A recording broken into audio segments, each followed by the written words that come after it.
حضرت علی اصغر کو تو اچانک اٹھایا تھا امام حسین، باہر نکلے تو گردن پہ تیر لگا تو 6 مہینے کا بچہ وہ بھی شہید ہوا، خون اچھالا آسمان کی طرف تو کہا مولا دیکھ لے میں نے 6 مہینے والا بھی نہیں بچایا، وہ بھی دے دیا ہے۔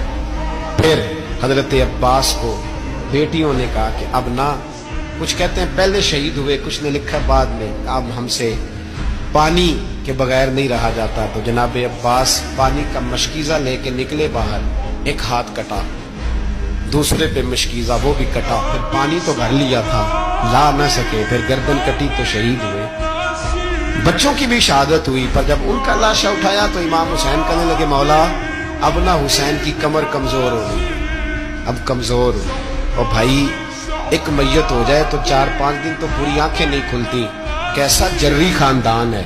تھوڑی دیر گزری تو امام علی مقام نے پٹکا باندھا، سر پہ دستار باندھی، مولا علی کی تلوار پکڑی، نبی پاک کا امامہ باندھا اور گھوڑے پہ سوار ہوئے تو کہنے لگے زینب گھر تیرے حوالے اور میں اللہ کے حوالے، گھر تیرے حوالے اور میں، اور پھر امام حسین نکلے، امام علی مقام نکلے۔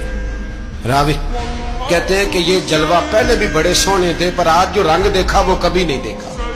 کیا انداز تھا، جدھر جاتے نعرہ لگاتے تو حد ہو جاتی۔ اتنے لوگ امام حسین نے کاٹے، اتنے کاٹے، پھر واپس پلٹ کے آئے اور کہنے لگے زینب ذرا پردے کے پیچھے سے دیکھ تو صحیح میری بہن، ان بزدلوں کو جرت ہی نہیں ہو رہی حسین کے مقابلے میں آنے، ایک دوسرے کو دھکا دیتے، تو جا تو جا، پھر اکٹھے وار ہوئے۔ یہ کون ہے کٹا ہوا، لباس ہے پھٹا ہوا، یہ بال یقین حسین ہے، نبی کا نور عین ہے۔ پھر چاروں جانب سے تیر برسے تو امام علی مقام چونکہ نماز کا وقت ہو گیا تھا، اترے گھوڑے سے، خون بہ رہا تھا، گرم ترین ریت سے تیمم کیا، سر سجدے میں رکھا، اور جب شمر آپ کی گردن کاٹنے لگا تو کہنے لگے ٹھہر جا ذرا رب سے ایک بات کر لینے، اور پھر بولے امام حسین، کہنے لگے مالک تو اب بتا کہ حسین سے راضی ہے کہ ناراض ہے، تو بتا۔ تو پھر ایک آواز آئی یا ایتھا النفس مطمئنہ ارجعی الی ربک راضیۃ مرضیہ، فرمایا نفس مطمئنہ واپس آ جا، تو اللہ سے راضی ہے، اللہ تجھ سے راضی۔ امام حسین وہاں شہید ہو گئے۔ اب یہ قافلہ امام حسین کا سر کاٹ، ذرا دیکھنا غور کرنا، سر کاٹ کے نیزے پہ رکھا ہے، جسم کربلا میں پڑا، عورتوں کو گھوڑوں پہ بٹھا کے لے جایا گیا یزید کے دربار میں۔ یزید پہلے عبید اللہ ابن زیاد نے بدتمیزی کی، پھر یزید نے کی۔ سعودی عرب کا ایک مولوی بول رہا تھا، سعودی عرب کا، ان سے بھی بڑا عشق ہے، جس نے تقریر سننی ہو میرے پاس ہے۔ ہمیں لوگ مشورے دیتے ہیں کہ جو یزید کو اچھا کہے اور حسین کو باغی کہے اس کو ہم امام مان لیں، اس بے شرم بے حیا کو جو نبی پاک کے گھرانے کے بارے میں بکے اسے امام۔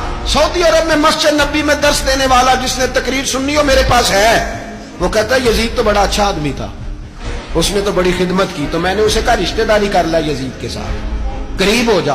شرم نہیں آتی؟ آج بھی نبی پاک کا دل دکھاتے ہو، حیا نہیں آتی، خیال نہیں آتا؟ اور لوگ گھر میں بیٹھ کے باتیں کرتے ہیں، کہتے ہیں جی جو بیت اللہ میں ہو وہ بھی برا ہو سکتا ہے۔ بیت اللہ میں تو 360 بت بھی تھے، وہ اچھے تھے۔ مدینے میں تو 360 منافق بھی رہے، پوری سورہ منافقون نازل ہوئی، وہ اچھے تھے۔ عجیب تماشا بنا دیا لوگوں نے مذہب کا، وہ آج بک رہا ہے۔ آج میرے پاس ویڈیو آئی ہے، کہتا ہے یزید نے تو بڑی خدمت، تو عبید اللہ ابن زیاد نے قتل کیا۔ بے شرمو، اگر عبید اللہ ابن زیاد نے بھی قتل کیا تھا تو حکومت کس کی تھی؟ بولے، بول کے بتا۔